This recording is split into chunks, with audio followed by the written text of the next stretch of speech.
साथियों नमस्कार, मैं हूं त्रिनाथ और आप देख रहे हैं ई रेडियो इंडिया। सबसे बड़ा सवाल, कहीं जोगेंद्र नाथ मंडल तो नहीं बनने जा रही है उत्तर प्रदेश की पूर्व मुख्यमंत्री बहन मायावती। अगर इस वीडियो को आप देखना शुरू कर चुके हैं तो एक बात तो तय है कि आप राजनीतिक समाचारों को निश्चित तौर पर सुनना और देखना पसंद। इस वीडियो में चर्चा होगी कि क्या आकाश आनंद के निकाले जाने के बाद बसपा प्रमुख बहन मायावती जी की स्थिति भारत पाकिस्तान के बंटवारे के समय वाले दलित चिंतक जोगेंद्र नाथ मंडल जैसी तो नहीं होने जा रही है। आज वीडियो में चर्चा होगी इसी बात पर कि क्या दलितों के लिए मायावती कहीं पुरानी बात तो नहीं होने जा रही है।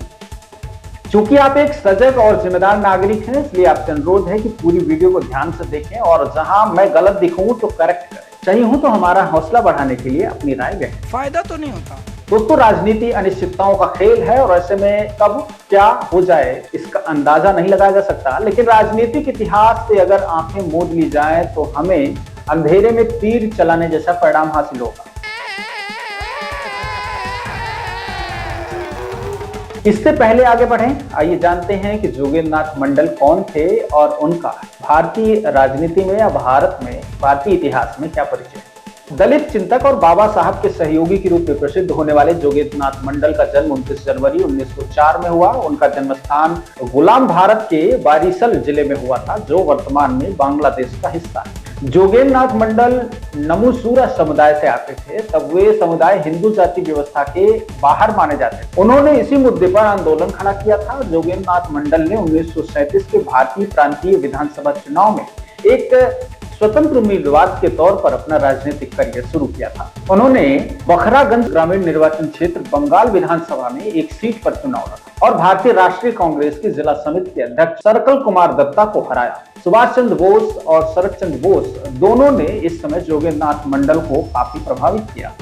1940 में जोगेंद्र नाथ मंडल मुस्लिम लीग के साथ जुड़ गए और एकमात्र दूसरी महत्वपूर्ण राष्ट्रीय पार्टी थी उस वक्त की मुस्लिम लीग। कहा जाता है कि इसी समय के आसपास जोगेंद्र नाथ मंडल और भीमराव अंबेडकर ने अनुसूचित जाति संघ की बंगाल शाखा की स्थापना। 15 अगस्त 1947 को ब्रिटिश भारत के विभाजन के बाद जोगेंद्र नाथ मंडल पाकिस्तान के संविधान सभा के सदस्य और अस्थायी अध्यक्ष बने और कानून और श्रम के लिए बने देश के सबसे पहले मंत्री की जिम्मेदारी उन्हें दी गई।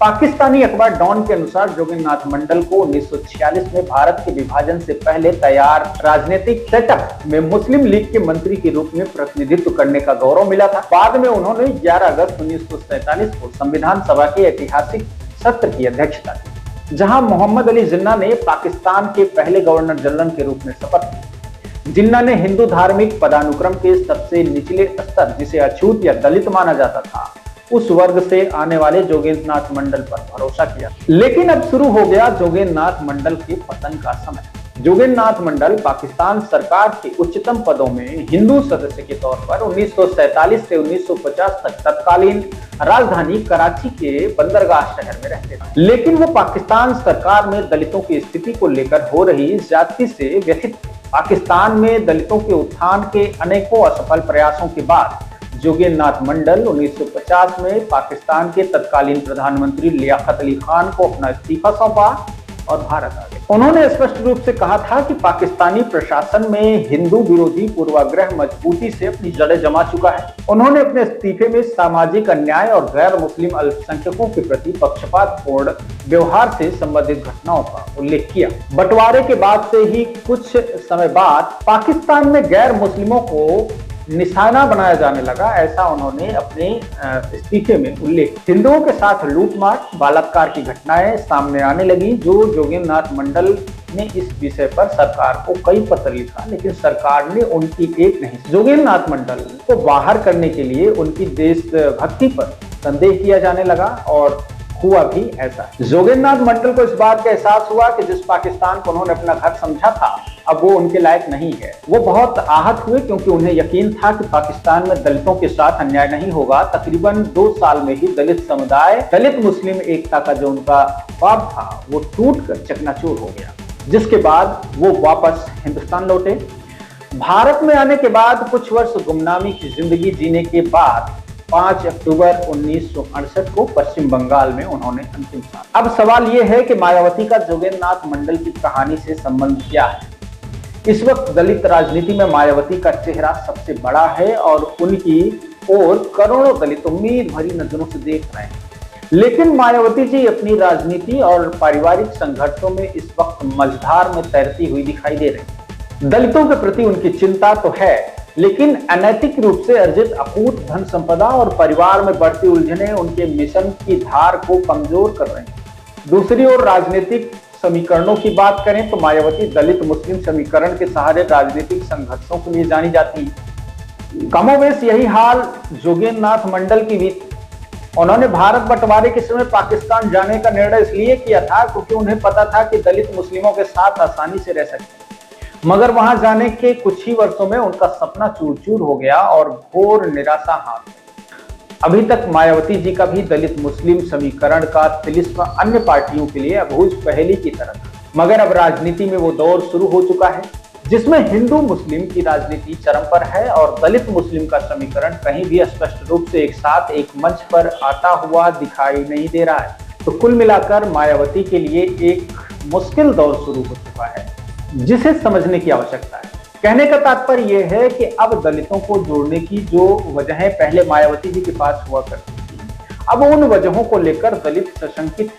पिछले चुनाव में मायावती जी की पार्टी की परफॉर्मेंस को देखें तो पता चलता है कि उनसे वोटर्स का मोहभंग हो रहा है। उनका वोट 40% से सिमट कर अब मात्र 7% पर आ गया। वर्ष 2007 विधानसभा चुनाव में बीएसपी सुप्रीमो मायावती के नेतृत्व में पार्टी को अकेले 40.43% वोट मिले थे। इतना वोट पाकर बीएसपी ने 206 विधानसभा सीटों पर जीत दर्ज कर यूपी की सत्ता हासिल कर ली थी। 2007 से 2012 तक यूपी की सत्ता में रही बसपा का जनाधार धीरे धीरे खिसकता गया। पार्टी को 2012 में 25.91% वोट मिले और उसके साथ 80 सीटें मिली। 2017 में 22.23% वोट के साथ 19 सीट मिली। 2022 में 12.83 वोट के साथ महज 1 सीट मिली। वहीं बीएसपी सुप्रीमो मायावती के नेतृत्व में यूपी विधानसभा उपचुनाव 2024 में पार्टी को वोट प्रतिशत लगभग 7% तक आकर पहुंच गया है। कुल मिलाकर जोगेंद्र नाथ मंडल की तरह मायावती का शायद आने वाले कुछ ही समय में हश्र देखने को मिलेगा। मुस्लिमों के सहारे दलित उत्थान की बातें महज कोई कल्पना है बल्कि निर्धार ही। जो भी दलित आकाश आनंद में अंडर करंट देख रहे थे उसका कनेक्शन काटकर मायावती ने यह सिद्ध कर दिया है कि अब आने वाले समय में बहुजन समाज पार्टी की दशा और दिशा भारत पाकिस्तान के बंटवारे के समय जोगेंद्र नाथ मंडल की तरह ही होने वाली है। बहरहाल ये वीडियो आपको कैसी लगी हमें अपनी राय कमेंट बॉक्स में अवश्य दें। हमें यूट्यूब पर देखना है तो सब्सक्राइब करें, फेसबुक इंस्टाग्राम या अदर एप्लीकेशन पर देखना है तो फॉलो करना ना भूलें। बहुत बहुत शुक्रिया।